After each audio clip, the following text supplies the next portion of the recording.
सवारी पहली बात तो दो तरह की हो सकती है। एक जो बीमारी वाली सवारी रहती है जिसको इंजेक्शन देकर कंट्रोल कर सकते हो, क्योंकि उसमें कोई शक्ति इन्वॉल्व नहीं है। पर जहाँ पे शक्ति इन्वॉल्व रहेगी तो एक तरह से वो वाइब्रेट होते रहते हैं। वो वाइब्रेशन की जो फ्रीक्वेंसी रहती है दैट इज कांस्टेंट। हमको भूख लगती है, प्यास लगती है, हमको चोट लगती है, लेकिन जैसे ही सवारी आएगी तो ये सब सारी चीजें उस जीव को होना बंद हो जाएंगी। पर डॉक्टर्स के लिए always look at the vibration. If it is matching a single frequency, it is not a medical case. तो भी शक्ति ने इंटरेक्ट किया, भूत कर सकते हैं, पिशाच कर सकते हैं, पूर्वज कर सकते हैं, देवी देवता कर सकते हैं, चुड़ैल कर सकती है, डाकिनी, डायन, ये सब सारे मनुष्यों से इंटरेक्ट करती है। अगर कानी जीव ने पकड़ लिया तो कानी सारे काम कराएगा। मांसाहारी रहा बहुत बड़ा तो सिर्फ मांस ही खाते बैठेगा।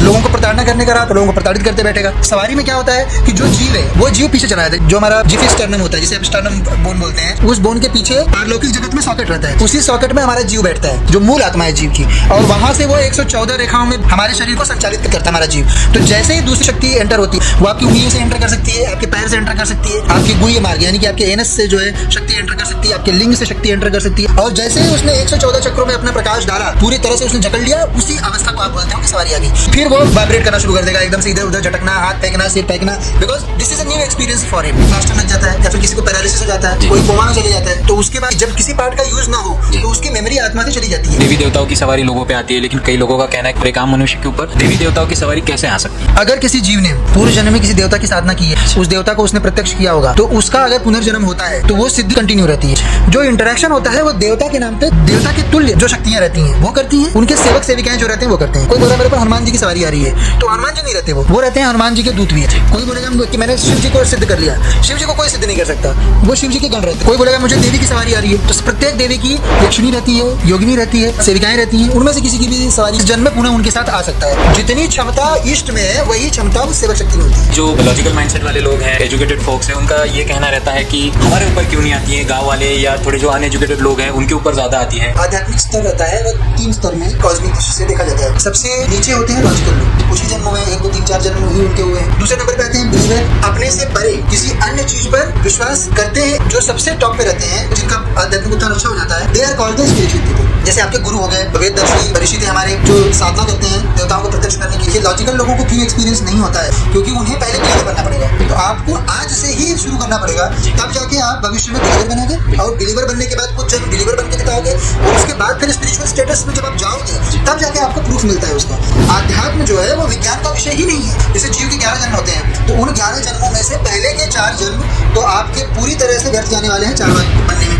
यानी कि उसमें आपके सामने ही भगवान खड़े हों तो आप उसको भी रिजेक्ट कर दोगे, नेग्लेक्ट कर दोगे। यदि हम लॉजिकल स्थिति में हैं तो हमको नेक्स्ट हमारा स्टेज स्पिरिचुअल कभी नहीं हो सकता। You will have to believe in what those people who have achieved something are saying. तो किसी भी प्रकार का आध्यात्मिक एक्सपीरियंस हो वो लॉजिकल व्यक्ति को कभी नहीं आएगा। आप जो है किसी भूत प्रेत एकदम पूरे वहां पे भरा हुआ है, एकदम से हॉन्टेड जगह पे एकदम चले जाओगे, आपको कुछ भी चीज वहां पे अनुभव नहीं होती। लेकिन ऐसा नहीं कि अनुभव नहीं होगा तो इफेक्ट नहीं करेगा। फिर आपके इर्द गिर्द जो चीज आपको मैटर करती है उस चीज को वो इफेक्ट करना शुरू कर देगी। अकाल मृत्यु घर में होना शुरू हो जाती है, अनेक प्रकार की बीमारियां ग्रसित करेंगी। कितनी भी काम करते रहो उसमें फेलियर आएगा, और बोलेंगे नहीं भगवान नहीं हो, भगवान होता ही नहीं है, ये गुरु ऐसा बोल रहा था, ये बाबा लोगों को मूर्ख बना रहे। जैसे अभी हम लोग सभी 8th स्टैंडर्ड में थे तो उस समय हमने साइंस में पढ़ा कि एटम मॉलिक्यूल ये सब सारी चीजें होती हैं। अब अगर उस समय हमने अपने जो टीचर लोग थे उनको सबको बोल दिए होते कि नहीं आप अभी के अभी इलेक्ट्रॉन माइक्रोस्कोप लेके आओ, हमको दिखाओ एटम मॉलिक्यूल कहाँ है, उसके बाद ही हम मानेंगे और फिर आगे बढ़ेंगे। सबके सब हम अब तक 8th में अटके रहे होते हैं। जिन लोगों के ऊपर ये सवारी वगैरह आती है, जिनसे देवता इंटरेक्ट कर रहे हैं, भले ही उन बेचारों की स्थिति आपके समाज में आज की वस्तु स्थिति के हिसाब से कितनी भी कम हो, पर ये बात आप 100% तय मानिए कि किसी भी व्यक्ति के साथ चाहे भूत प्रेत ही क्यों ना इंटरेक्ट कर रहा हो, उस जीव की यात्रा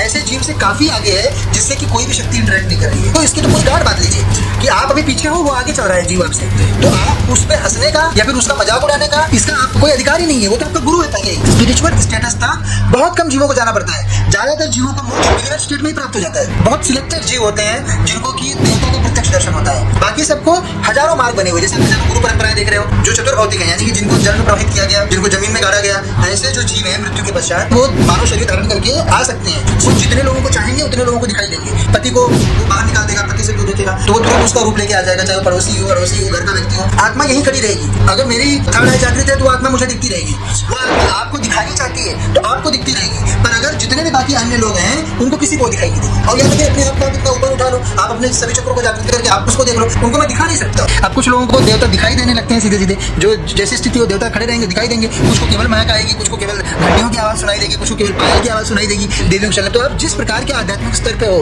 उतना ही आपको अनुभव होने वाला है। अपामार्जन का विवरण आपको पद्म पुराण में मिल जाएगा, गर्ग संहिता में मिल जाएगा, अथर्ववेद में भी इसकी चर्चा आती है। अपामार्जन जो है वह दोनों से होता है, कर्म से भी होता है और पराशक्तियों के कारण भी होता है। उसमें टर्मिनल इलनेसेस जैसे कैंसर हो गया, लाइफस्टाइल डिसीजेस। पर पहले क्या था, आयुर्वेदाचार्य कौन होते थे? तो वही लोग जो हैं वो आपका इस विधान को भी जानते थे, उस विधान को भी जानते थे। तो वो दोनों चीजों को मिला के ट्रीटमेंट प्रोवाइड करते थे। पारलौकिक विधान है, उसमें मोक्ष हर जीव को प्राप्त करना है, उसमें आनाकानी नहीं है। पराशक्ति अगर तेजी से किसी के ऊपर आ जाए तो सबसे पहली चीज होगी फिगर होगा उसका। और वो फिगर कैसा होगा? 106 डिग्री, 160 डिग्री, तो मरेगा नहीं जीव। ये अंतर है। जब पराशक्ति का इन्फेस्टेशन रहेगा तो वो जस्ट बॉडी टेम्परेचर उतना रेज होगा and then Parashakti will control it, will ensure that the जीव डज नॉट डाई। जो लॉजिकल लोग होते हैं उन पर तो पराशक्तियों का इफेक्ट मूल रूप से आपको बीमारी के रूप में और डेथ यानी कर्ज के रूप में दिखेगा। घर में कलह मचा रहेगा, अन्य लोगों से लड़ाई करना, बहुत अधिक क्रोध आना, ये सब सारे व्यवहार जो हैं ये नॉर्मल नहीं होते हैं। दूसरों से ईर्ष्या करना, ये सब पिशाची चीजों का इन्फेस्टेशन के कारण होता है। दिमाग में इन्फॉर्मेशन स्टोर नहीं होती है, इन्फॉर्मेशन आपकी सोल में स्टोर होती है। आपके चित्त में जो इन्फॉर्मेशन स्टोर करने का स्टोरेज है वो 3 भाग में डिवाइडेड है।